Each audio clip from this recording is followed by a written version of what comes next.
hear it. It's different people there. That includes an imbecile, a fool called Ndlela, one of the foolish leaders of kuMkhonto, who unfortunately represents the people there. He's always on drugs and always high on alcohol in terms of how he deals with issues. That is what we're dealing with every day.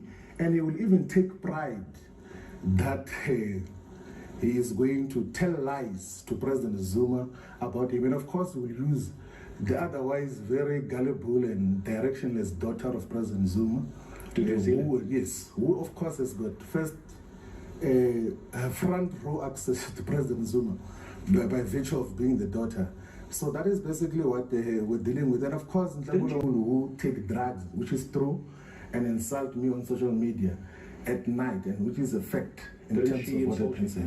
Look, I don't want to deal with those issues. If anyone wants to challenge me about that, they can ask me privately as to who takes drugs and insult me, and I'll tell them.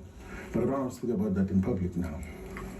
I must unconditionally retract the statements about drug use and alcohol abuse of Ndlela. Unconditionally. But we take this opportunity to encourage all the people of South Africa to stay away from drugs and to stay away from alcohol, particularly if they are members of parliament and members of leadership of different political parties.